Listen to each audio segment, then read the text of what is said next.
Welcome to DDS. Real fans, real sports talk, no BS. We're your hosts, Blake Melton, Bradley Newberry, and Matthew Two-Tone Blue Parker. What's up, dude? A few days to think about everything that happened last week and feel a little better about myself. Yeah, well, whatever you got to do. Make yourself feel good about yourself. Dude, they have a huge game coming up this week. The 6-2 Titans travel to the 7-1 Los Angeles Rams. Sunday night football. Carrie Underwood, prime time. The spotlights. Tannehill gets to show his true self against Jalen Ramsey. Hey, this is a big game. I mean, Parker and I were just talking. I mean, this is kind of the Titans' identity. They always have the cards stacked against them. They always have adversity. They always answer the bell, though. I mean, they kind of thrive under the adversity, and they kind of rally together. And, you know, here this season, they've got it done. But how many times can they answer the bell? Well, hopefully they can answer the fifth time because they've been underdogs 4 times this year. Not only have they covered all 4 of those games, they've won them all. Yep. It's just what Vrabel does. We talked about this in a prediction show back with Seattle. They just win when they're dogs, and it's a tough one. It's a tough one to pick. I kind of want to take you back to 1999. Titans and Rams were playing. Rams came to back then Delphia Coliseum, and It was almost the exact same records. Rams were undefeated. Titans lost 1 game, and we won that game 24-21. And I'll never forget, I was walking out of the stadium and a Rams fan said, "We'll see you in the Super Bowl." Ooh. Dude, do you know, I wanted to say, before that unfortunate injury happened, I wanted to say, could this be a Super Bowl preview? Because I think someone on this panel picked it as their Super Bowl matchup. I don't know that someone on this panel might not still think that. Well, I have no reason to not think that. You know, I mean, I know we could sit here and talk about Derrick Henry. And just a preview, if y'all didn't hear our review podcast a few days ago, this team can win without Derrick Henry. Yeah. They've won games. Derrick Henry had 60 yards rushing, 80 yards rushing, and lost games where he had 177 yards rushing. And my big takeaway on this game, just trying to think about it, is NFL teams really go by prep and tape work and all this stuff. Do you know how much tape there is of a Tannehill-led team without Derrick Henry? None. Yeah, that's true. I mean, it does not exist. And I'm kind of go with the, you know, when we stepped here and picked Raiders when Gruden was fired, when there's a little bit of adversity, sometimes the team responds. Mm-hmm. And the Titans have that feel to me. They have that that adversity feel because they always respond when they're underdogs. And I just don't see them giving up. Well, I mean, like you said, there is no tape on Tannehill without Derrick Henry. There's no tape on Tannehill whenever there's not 8, 9, 10 guys in the box. How he responds to that kind of defense. I mean, I'm not sugarcoating this. This is really going to be all about Ryan Tannehill, I think, and how he performs. And I mean, hey, they picked up AP and AD, or however, A's and AD, AR. They picked up all kinds of guys running back. AARP. Exactly. Oh, that's good. That was a good one. I like that. But anyways, yeah, they picked up guys trying to fill in some gaps here, and it remains to be seen whether they play or not. I think there's a pretty good argument that they will play this weekend. But it's going to be interesting. Like I said, their identity has been that, hey, you doubt us, we're going to shove it in your face. All right, Titans fans, you have some hope. Hang in there with me with this one because there was some laughter and controversy when I said Wentz and Tannehill aren't that far apart. Oh, God. Here we go. So here we go. Let's review this. Wentz, number 14. Tannehill, number 13. Guess who's number 12 in my book? Matthew Stafford. He's the same as Ryan Tannehill, folks. I mean, there's not much difference. I don't believe in Stafford. Yes, it says 22 touchdowns and 4 interceptions, but these stats are good, but you know, these stats. That's a product of his coach, right, Parker? I'm not afraid of that. Yeah, Stafford's going to win MVP this year, and he's average. It's not just his touchdown numbers. He's averaging more yards per pass than just about anybody. 9.1 yards per pass. Stafford's good. Cooper Kupp has got more fantasy points at this point in the season than any other player in the history of fantasy football. Jeez. They're tough, man. It's going to be a tough game. Rams are incredibly good. I mean, I picked them to win the Super Bowl over the Titans. It's in SoFi. It's on prime time. Titans usually aren't that great on prime time. Stafford's good. He's slinging it. I mean, dude, he's throwing at 69%. I mean, the dude is good. No, they're the same. They're all the same. I mean, I can't tell the difference. I don't think there's a number one on the list. Oh, there is a number one. It's probably Jameis. It's probably who it is. He hurt.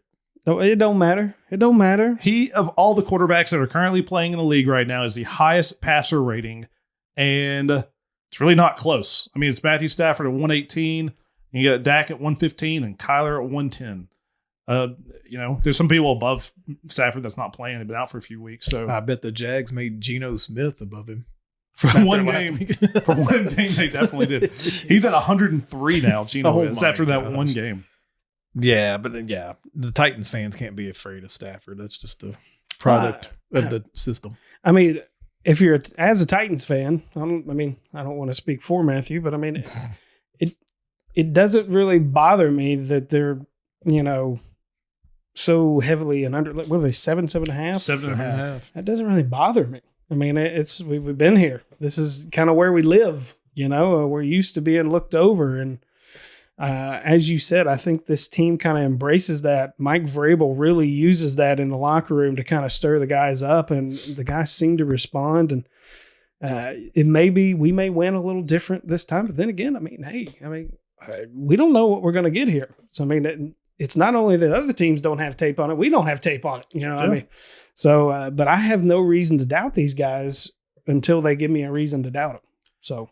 We mentioned before they played the Bills, like, hey, get ready to see some trick plays. We're going to see something crazy. Vrabel's going to dial up something. It's going to happen again this week. And if I'm Vrabel, screw it. I'll do whatever, man. This 4-game stretch that they're in against the Bills, against the Chiefs, at Indy, a divisional game, and the Rams, I remember praying to the football gods to come out 2-2. Yeah. They are 3-0. This is house money, man. You're up. Yeah. Why not roll with it, man? Do something. Yeah, do something with it. If you win, you win. If you don't, you don't. Kevin Byard back there. Let him throw a couple of them. AFC Defensive Player of the Month, by the way. Boom. Hawk.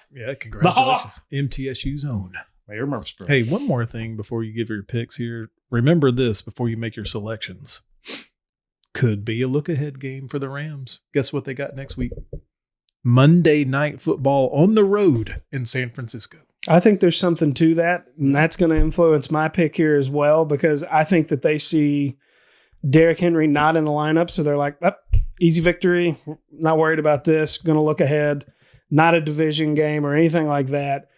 I think there's very much I think the Titans have more to play for, because just out of respect, because I think that that's a lot of what they play for this year is just the respect factor, the fact that they're not being respected in Vegas. All those players see all that stuff. They hear all the talk. They're going to go out there and they're going to shove. I think it's going to be a really close game. I've got the Titans by a late field goal. I got them winning here. I'm not trying to be mean or heartless on this, but a lot of concerns when teams travel to Vegas is that their players are going to go out and party and they're going to be hungover the next day. Yeah. Ain't going to happen with the Titans this week. Nope. Ain't nobody going out. I think that, I think you're right. The whole broadcast is going to annoy me. I love Al Michaels. It's one of my favorite to listen to. Can't stand it. I love him. But it's all going to be about Derrick Henry not being there. The entire thing. No, it's going to get old. It's going to get old. It's going to get old fast. I won't watch the pregame. I may just mute it and listen to Mike Keith. It's a really tough game because, man, they are good. But I'm just going with they're going to rally. They're going to rally the troops, and I'm going with the exact same score, that 1999 game, 24-21. We'll see you in the Super Bowl. Well, Titans. Here we go. This is the first chance of another 0-5 predicted week by that guy. Well, he was wrong last week, but I'm going opposite. I do believe this could be a look-ahead game. I've got the proof right here. Monday Night Football against San Francisco on the road. I just think it's too much. I don't believe in the quarterback with Stafford, but I don't trust your cornerbacks at all. I'm going Rams 31-17. Remember, the Titans aren't afraid if they get down. They were down 14-0 against the Colts. No, doesn't bother them. And it was 14-14 before I could fill up my beer again. So it's, if they get down early, I'm not worried about it. But I don't know that they have enough firepower to get all the way back. See, and that's what I hear, but I just, Julio's practicing again this week. Mm-hmm. AJ's looking like He's AJ. really good. AJ Brown's really good. AJ's looking great. I don't know what's really going on with the tight ends, but we've got some receiving back. McNichols is looking good. If we could get freaking the corpse of Reynolds out there to do something, that'd be nice. Mm-hmm. He might even be activated this game, but it's gonna be a fun game. I do think that. Yeah. I hope it's not a blowout. How about that? Yep.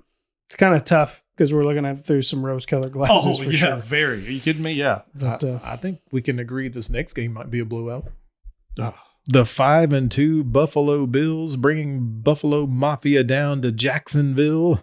The 1-6 Jaguars scratching their heads after having a week off and having that performance in Seattle against Geno Smith. How in the world do they come up with any answers against this Buffalo? Not only their offense, but I think they're still in the top 2 or maybe number 1 in defense, Parker. They're going to get absolutely destroyed. They're going to get throttled. Just get ready to have your stadium trashed by a bunch of crappy Bills fans. I don't know what they could do. They had 2 weeks to prep for an awful Seattle defense, and they scored 7 points. Now they got 1 week to prep for a top 3 Bills defense. And a top offense, too. And a top. This could get 47-10. I mean, it could Overmatched. It could get just bad. yeah, I mean, it's pretty simple here. This is not just Bills. It's Bills and Bills big. I don't see the Jags being able to get much going on offense. And with going against a really good offense with their defense, I just don't see it happening. I don't see it even being close. I literally last week put some hope into the extra week and everything and all this stuff. Now it won't happen again. I can tell you that right now. I was the only one that got that pick right too. Yeah. Boom. Yeah. I will never, ever pick this team as long as I just write it down for the rest of the year, guys. Yeah. That's my eliminator right there. I'm writing picking the other team as long as Urban's coaching. Yep. Lost my vote. All right. So Trevor, James Robinson. Hopefully. I've said it in the reaction show. They're not fast. They're not good. They don't have anything on the outside. I mean, even with DJ Chark, if he was healthy, I mean, really, that's not enough.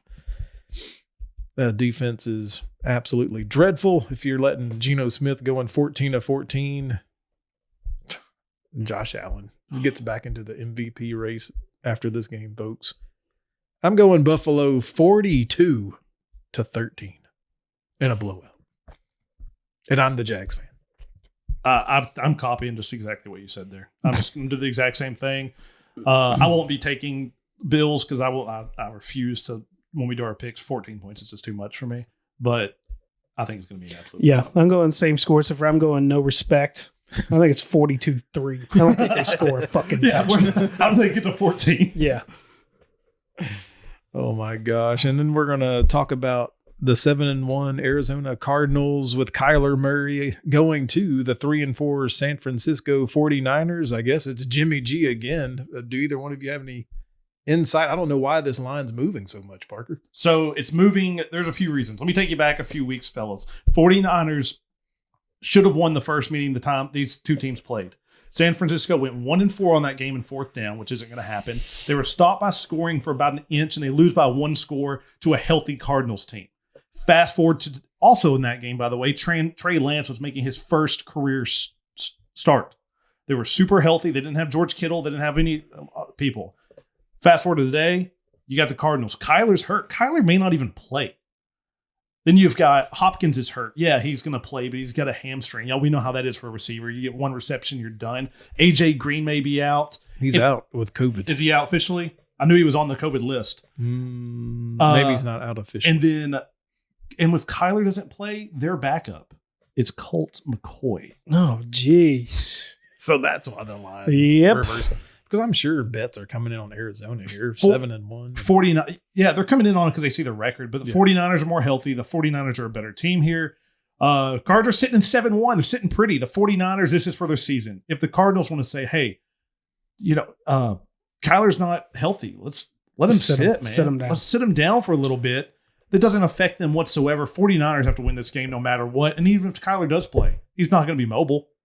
It's a different Kyler when he can't run. Yeah, I totally agree on all that. I mean, it pretty much says it all right there. D-hop. Yeah, I think this is a good game for the Cardinals to kind of let some people heal up a little bit, particularly Kyler Murray. It's nice to be able to say that the 49ers are more healthy than somebody else. It's weird. It is. That don't even sound right. Exactly. So, I mean, it's for that reason. Yeah, that's who I'm going with here. I call out Elijah Mitchell from the 49ers. Deebo Samuel's looking good. He has 819 yards, 4 touchdowns on 44 receptions. No, I mean, Green Bay just came into Arizona and took it from them. I mean, they depleted team, Aaron Rodgers and Aaron Jones. No Adams. Daddy had a feeling. It's interesting because I feel like we're all on the same side. I'm leaning San Fran. Yep. I'm leaning hard. They got more to play for right now at this point. Even with Kyler Murray, I think it's going to be on the lower end. I don't see either one of these teams getting to 30 for some reason. I'm going to go 27-20. San Fran by a touchdown. Yeah, 49ers taking it 27-17. They're going to win this week, and they're going to beat the Rams next week as well. Yeah, similar score to them. I think the Niners have got this one for sure. I hope so, too, because that'll make the division just more fun. Yeah, I know. It's just more fun to watch, right? Yeah. Underdog time, where we take a look at this lineup. We try to pick a team that's not supposed to win. We've actually mentioned some on this show already. We've mentioned the Titans. Yeah. We've just mentioned San Fran. Yeah. The Jaguars do not qualify to be in this list. They will not win. But I believe, Blake, if you want to share with the peeps, you and I are on the same thought right here. Yeah, we're taking a look at the Raiders traveling to the Giants. With all the negativity that's going on right now in Las Vegas with everything that happened with Ruggs and the tragic accident, I think there's just so much going on this season with the Raiders. I mean, Parker's mentioned it before. One thing happens, it galvanizes a team.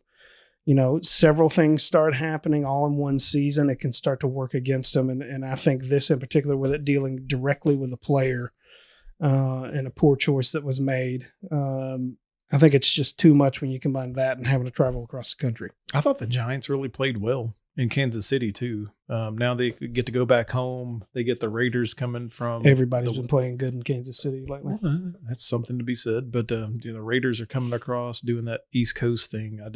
It kind of stood out to me a little bit as a flat spot. Yeah, for Vegas. I think you're right. And I mean, Daniel, that's another conversation to have maybe on a different podcast. But Daniel Jones, what do they do with him? Because he's playing pretty good this year. He's not amazing, but they're stuck in the middle. Middling quarterback. If you let him go, someone's going to pick him up. I mean, yeah, I don't know. It's just interesting. But I like that pick. I think you're right. The Raiders probably. This is too much. It's too much. Too much going on. I read an SI article by Michael Silver. And he said, talked to an assistant coach there, and he was like, the season just feels like it's been 10 years long. Oof, I can imagine. I stayed away just because I was scared of how they might react. There weren't a whole lot of underdogs I like straight up this week, other than one that we've already talked about, but I don't want to double up. Yeah. So I'm going to go Panthers versus the Patriots, and the Panthers to straight up win. I think people think the Chargers are really good and are counting that win for the Patriots higher than they should be. And that's why this line is what it is. Just a few weeks ago, the look-ahead line on this was pick 'em. Sam Darnold, a lot of people are afraid, Sam Darnold's not going to start. This is the Zach Wilson. Insert Zach Wilson argument from last week. Mm-hmm. Who cares? PJ Walker, at least he can run the ball. Sam Darnold playing against Patriots, if you remember when he was with the Jets, this is the team he came out. He got picked up on a hot mic where he said he was seeing ghosts. So actually, I'm kind of cheering for PJ Walker to be there. CMC could be back. This team is completely different with Christian McCaffrey. That'd be interesting. I didn't know that. Stephon Gilmore plays for the Panthers now. So hopefully he'll have some inside information there on that Patriots offense.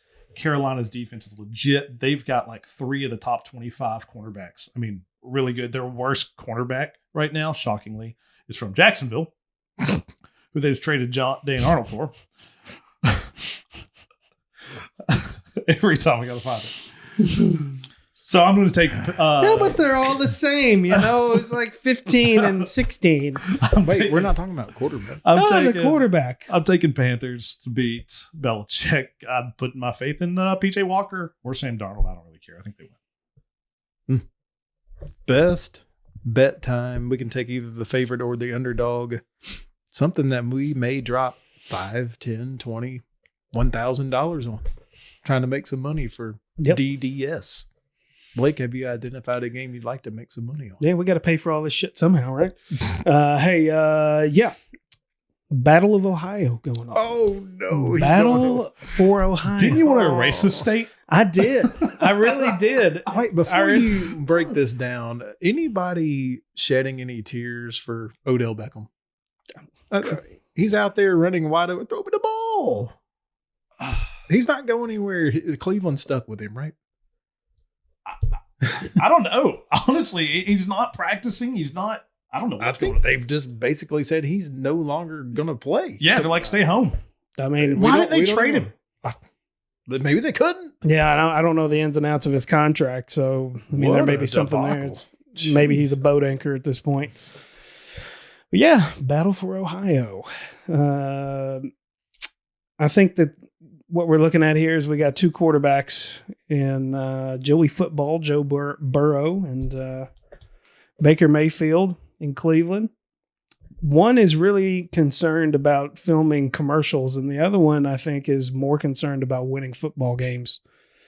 I think Joe Burrow's had him a pretty good little comeback season. Baker Mayfield, a lot of talk about, is he really the guy?